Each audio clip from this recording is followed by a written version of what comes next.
حضرت سیدنا ابو ہریرہ رضی اللہ تعالی عنہ آپ فرماتے ہیں کہ ایک دن مجھے پتہ چلا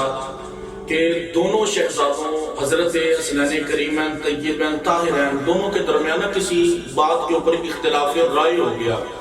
دونوں بھائیوں کے اندر بات چیت ختم ہو گئی۔ تو میں اپنے گھر سے نکلا کاشانہ حسین کی طرف جا کے دروازے کے اوپر دستک دی۔ حضرت سیدنا امام حسین رضی اللہ تعالیٰ عنہ باہر تشریف لائے۔ سلام دعا حال احوال کے بعد میں نے عرض کی کہ حضرت آپ ہمارے پیشوا ہیں، آپ ہمارے مقتدا ہیں، تو آپ چھوٹے ہیں، حضرت سیدنا امام حسن رضی اللہ تعالیٰ عنہ آپ بڑے ہیں، تو تاریخ گواہ ہے کہ جب بھی دو بندوں کے اندر ناراضگی ہوتی ہے تو چھوٹا بڑے کو مناتا ہے، چھوٹا بڑے سے معذرت کرتا ہے، چھوٹا بڑے سے معافی مانگتا ہے۔ آپ چھوٹے ہیں، وہ بڑے ہیں، آپ مہربانی کریں تو اپنے بڑے بھائی سے معذرت کریں اور آپس کے اندر بات چیت شروع کر لیں۔ حضرت سیدنا امام حسین رضی اللہ تعالیٰ عنہ فرمانے لگے ابو ہریرہ میں جانتا ہوں کہ میں چھوٹا ہوں اور تاریخ بھی گواہ ہے کہ چھوٹا بڑے سے معافی مانگتا ہے، لیکن میں حسین ہوں۔ قیامت والے دن رسول اللہ صلی اللہ علیہ وسلم نے ارشاد فرمایا کہ جب دنیا میں دو شخص آپس میں ناراض ہو جائیں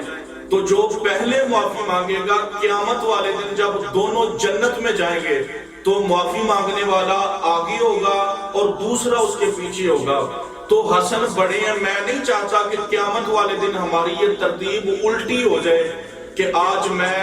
حضرت امام حسن سے معذرت کروں اور قیامت والے دن میں اپنے بڑے بھائی کے آگے چلوں اور وہ میرے پیچھے چلیں، میں ایسا ہرگز نہیں کروں گا۔ آپ مہربانی فرمائیں حضرت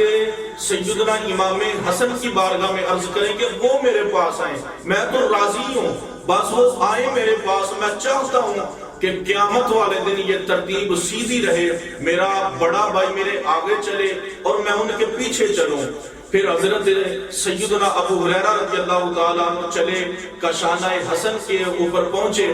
تو حضرت سیدنا امام حسن رضی اللہ تعالیٰ عنہ پھر آئے۔ جب حضرت سیدنا امام حسین کے پاس آئے تو انہوں نے اپنے گلے سے لگا لیا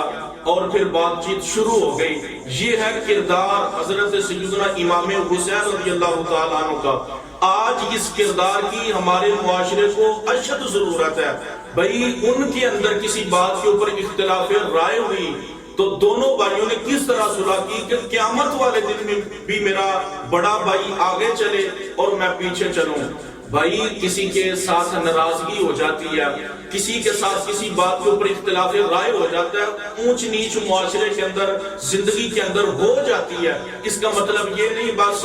تواڈے مر گئے تے ایسا نہیں ہونا، ساڈے مر گئے تے تسا نہیں ہونا، ہو جاتی ہیں چھوٹی چھوٹی باتیں۔ آپ نے رسول کائنات صلی اللہ علیہ وسلم کا یہ فرمان یاد رکھنا ہے کہ جو معذرت کرے گا قیامت والے دن وہ آگے چلے گا اور پہلے جنت میں داخل ہوگا۔ تو آج تھوڑی سی کوشش کریں، جس کے ساتھ آپ ناراض ہیں خود اس سے معذرت کر لیں، وہ آپ سے چھوٹا ہے آپ سے بڑا ہے، اسے معافی مانگ لیں۔ ہماری یہ جو ناراضگی ہے اگر صبر کے دائرے کے اندر، محبت کے دائرے کے اندر، اخلاقیات کے دائرے کے اندر رہیں تو واللہ پھر ہماری یہ صلح قیامت والے دن ہمارے لیے ذریعہ نجات بن جائے گی۔